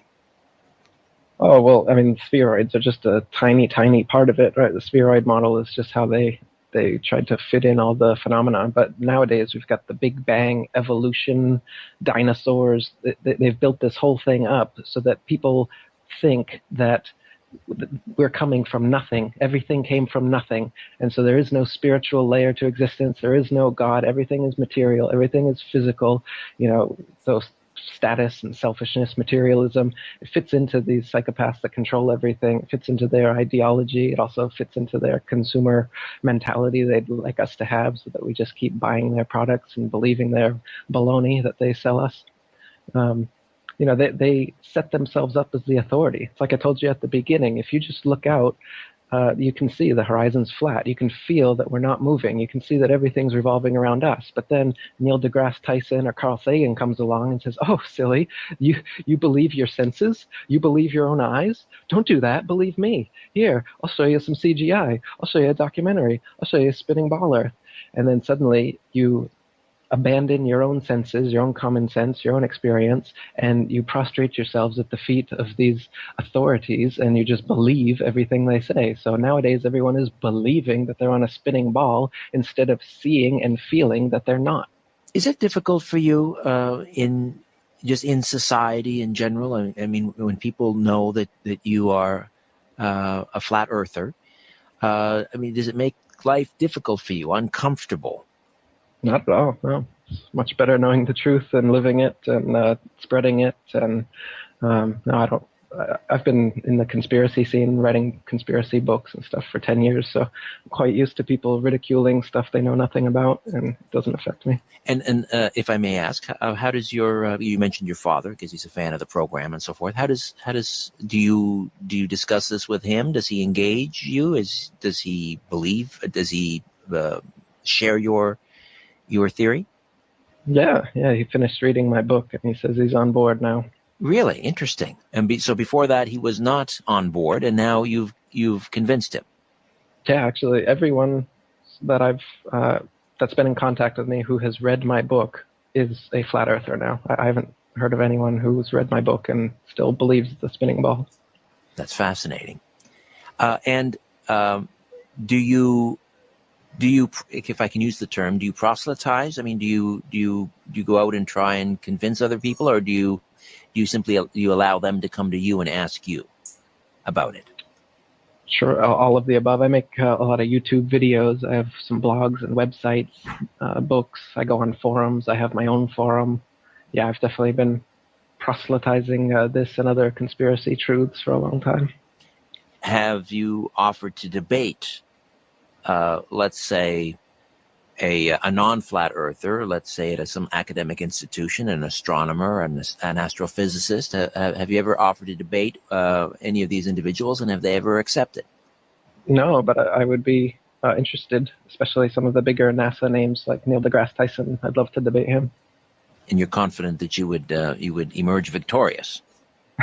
Sure. There's not even a shadow of a doubt in your mind that the Earth is flat? No, I researched it long enough to make sure that I was correct. It's fascinating. And still researching it now today. I don't have answers for everything. Like I told you, what's beyond the Antarctic ice and stuff, I don't know. There's still mysteries to it. But as far as whether the Earth is spinning or a ball, no, it's absolutely not. what about, I mentioned the transit, these long flights. Airplanes can now circumnavigate the globe, they would say, as one of the proofs that we are not living on a flat Earth, that you can fly around the Earth nonstop. Right. But you can fly around a flat plane as well. And so all these people from Magellan up to current plane circumnavigations are just going east to west around the flat Earth. They're not going under the supposed ball under Antarctica. There are no routes that go straight over Antarctica as there should be, such as Australia to South America and some other routes like this. The straightest line path, if we are on a spinning ball Earth, is to go straight across Antarctica. But they never do that. They take the long route around. And when you ask them, why do you take the long route around instead of just going straight, they say it's too cold. The planes can't handle it. But of course, this doesn't make much sense when they're supposedly out there in outer space and have gone to the moon where it's much colder and much hotter, and they have the technology to do that. So why can't they just go straight across Antarctica on these flights? They never do. So circumnavigation is only east to west, and that's possible on a plane as well as a globe. So the supposed proof doesn't actually prove one way or the other, because it's possible on both. You mentioned that the United Nations flag is, in fact, a depiction of a flat Earth. So what are they trying to tell us? They're trying to clue us in? Are they teasing us? Why would they do that? Well, it's not only is it a flat Earth map, but it's divided like a bullseye target into 33 sections. And, Freemasonry has 33 degrees. Right. So, and it's also blue, like the first 3 blue degrees of Masonry. So to me, the flag, the logo, is like a big nudge, nudge, wink, wink for the Freemasons of the world. It's the biggest and oldest secret society in existence with over 5 million members worldwide.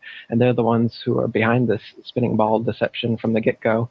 So it's kind of a way for them, just like all the symbology they use in Hollywood and elsewhere, it's a way for them to communicate to each other, like, hey, we know what's going on.